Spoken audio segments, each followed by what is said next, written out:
नमस्कार दोस्तों, आज हम बात करेंगे एक ऐसी शख्सियत के बारे में जिसका जीवन ही संदेश है, जिसका जीवन त्याग से भरा हुआ है, समर्पण से भरा हुआ है। बात करते हैं मोहनदास करमचंद गांधी की, जो हमारे राष्ट्रपिता भी हैं। मोहनदास करमचंद गांधी का आप जब जीवन देखेंगे, जीवन शुरू होता है अफ्रीका से, और क्या बदलता है एक व्यक्ति के मन में। वो बैरिस्टर थे, लेकिन सिर्फ भारतीय होने के नाते जब उनके पास वो टिकट भी था और ट्रेन से जब निकाल दिया गया तो मन में कुछ टूट सा गया। कहते हैं जब कुछ टूटता है तो कुछ नया बनता है। वहाँ से आरंभ हुआ बैरिस्टर से गांधी बनने का सफ़र। और पहले उसका जो जादू था, उसका जो चमत्कार था, अफ्रीका ने देखा। और जब वो अफ्रीका से भारत आए, जब देखा उन्होंने भारत की गरीबी को, भारत में भ्रमण किया, तब उन्होंने वो कोट पैंट उतार करके एक साधारण सी धोती लपेट ली। और जब किसी ने पूछा कि आपने ये लिबास क्यों पहना है, तो उन्होंने कहा, जिस देश में के लोगों के पास पहनने के लिए एक ही कपड़ा हो, ऐसे में मुझको दो कपड़े पहनने का अधिकार नहीं है। त्याग क्या होता है, समर्पण क्या होता है, हमको गांधी से सीखना चाहिए। वहीं आज जब हम देखते हैं जो हमारे नेता हैं, विधायक हैं, सांसद हैं, काफ़िले में चलते हैं, नाम लेते हैं गांधी का, टिप्पणी करते हैं गांधी पे। अगर सीखना है तो उनके जीवन से सीखो। लेकिन आजकल तो चल पड़ा है कि गांधी के दिखाए हुए रास्ते पे नहीं चलेंगे, किसी रोड का नाम गांधी मार्ग रख देंगे।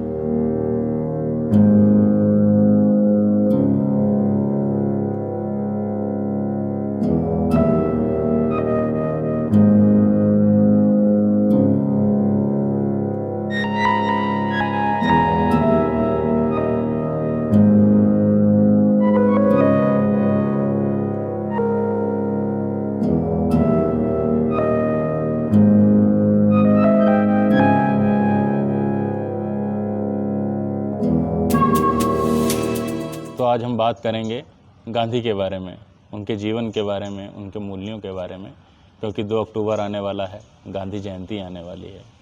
और इस गांधी जयंती आप अवकाश दिवस ना मनाएं, गांधी के बारे में जानने का प्रयास करें। हो सके तो हमारे वीडियो के ही माध्यम से जानने का प्रयास करें। कुछ त्रुटियां हों तो हमें बताएं, आप हमसे सीखें, हम आपसे सीखें। और जब ये सीखने की प्रक्रिया चलेगी, निरंतर एक दूसरे के मूल्यों को सुदृढ़ करेंगे, तो देश आगे बढ़ेगा। हमारा भारत वैसा भारत बनेगा जैसा गांधी के सपने। मोहनदास करमचंद गांधी का जन्म 2 अक्टूबर 1869 को गुजरात के काठियावाड़ के क्षेत्र पोरबंदर में हुआ था। इनके पिताजी काठियावाड़ के दीवान थे और इन्होंने जो अपनी बैरिस्टर की पढ़ाई थी, जो वकालत थी, वो इंग्लैंड से की थी।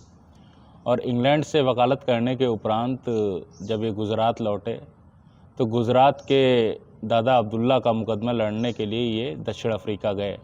और जब ये अफ्रीका गए, वहाँ इन्होंने देखा कि वहाँ जो एशियाई मज़दूर थे, जो एशियाई लोग से, उनके साथ बहुत ही भेदभाव की नीतियाँ अपनाई जाती थी। काले और गोरे का भेद था, अत्याचारों से पीड़ित थे। और सबसे बड़ी बात, उन अत्याचारों से वो अवगत नहीं थे।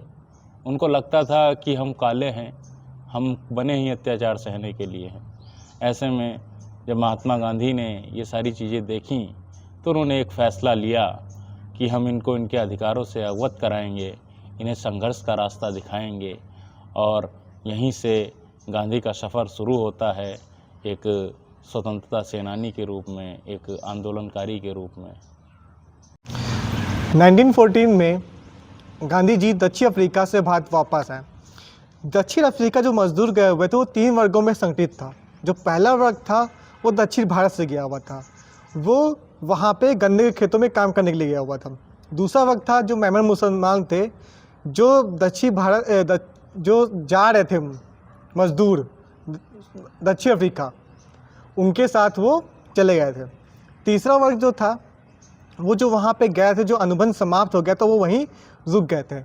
अब ये जो मजदूर वहाँ गए हुए थे, इनको सामना करना पड़ा था जो वहाँ के लोग थे उनसे, क्योंकि वहाँ नीति थी गोरे और काले की, जिसके चलते उनको रात के 9 बजे घर के बाहर नहीं निकला दिया जाता था और साथ में उनको ऐसी जगह दी गई थी रहने के लिए जो बहुत ही गंदी थी।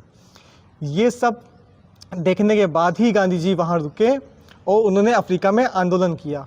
उनके आंदोलन को हम लोग अब जानेंगे नेक्स्ट एपिसोड में। एक छोटी सी जानकारी थी गांधी जी के बारे में, अगर पसंद आए हो तो एक बार बताइएगा।